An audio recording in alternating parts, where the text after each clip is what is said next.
Hey guys, and welcome to a new video from Hackinons. In this video, we will be talking about Tweepy, that is, using the Twitter's API for our own personal projects. As you know, Twitter is a great website for connecting with your friends and sharing tweets. But you can also use the Twitter's API, also known as TweetPy, to gain in data of tweets, your friends, etc. And then you can manipulate this data and use it for your personal projects. So first thing, to make use of Tweepy, you need to go to the Twitter's official app.twitter website, that is app.twitter.com. So first thing, when you go over here, you get a set of options to initialize your developer account. I've already done it, so you should also go ahead and do it. It's a pretty quick process where you have to fill a set of form details and that's it.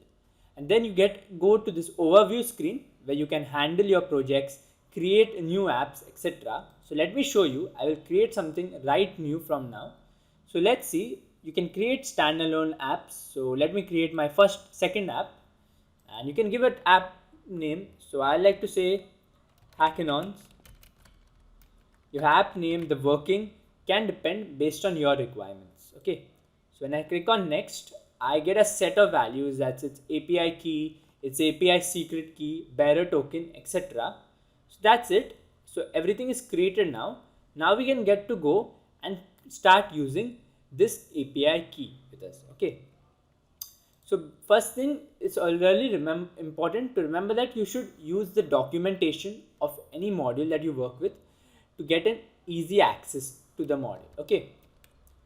So as you can see, I've already written some boilerplate code for this working of this API.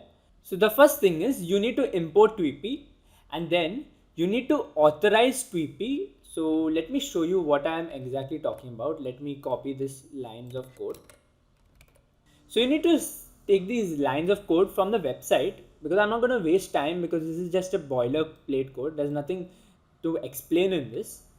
So you need to take inside the OAuth handler, you've got a consumer key. So basically the consumer key is this API key. Then you've got a consumer secret, that's the consumer secret key. Then you've got access token, which is pretty much your bearer's token. Okay, and let me go to my dashboard and I'll show you the next. So basically this is the settings, and inside the keys and tokens of the app, you will get every detail of your access tokens, etc. So you can regenerate or you can simply revoke them, but you don't need to do that. So I'll just quickly fill in these details and just skip this portion of the video.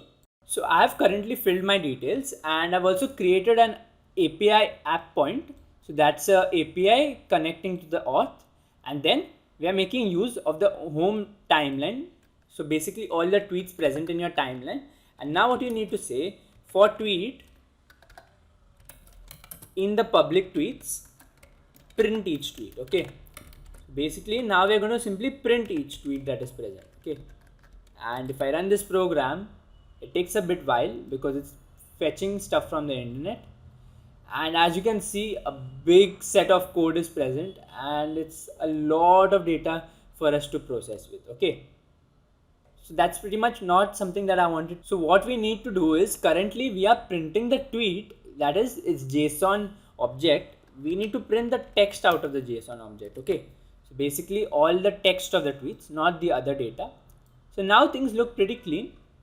So the first tweet is some newsletter for updates. Then there is some tweet related to a stock, and it keeps going. Then there's some tweets related to a Python course, since I follow Python a lot. And also there's something related to football. Okay.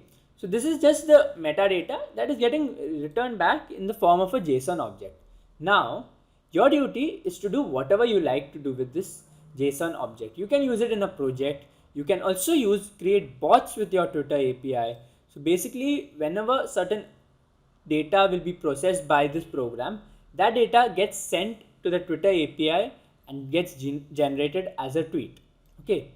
So let's say you want to see the available data inside each tweet, right? So basically what I'll do is I'll print public data and I'll just print its first item. Okay, so as you can see, the object that is denoted returned back is so much. So here's the text that we were printing previously from. So this is just the text that is getting printed. Then you've got the URL from where it's getting reversed back. Then the name of the Twitter user. So basically if I say something for tweets in public tweets, I can print tweet.name. If you check out the name option from the JSON object, it will return all the names of the tweets that are. So likewise, you can use the Twitter API to create bots or to tweet information or get tweet data. It's also important to note that you've got a set of a lot of data that is returning back.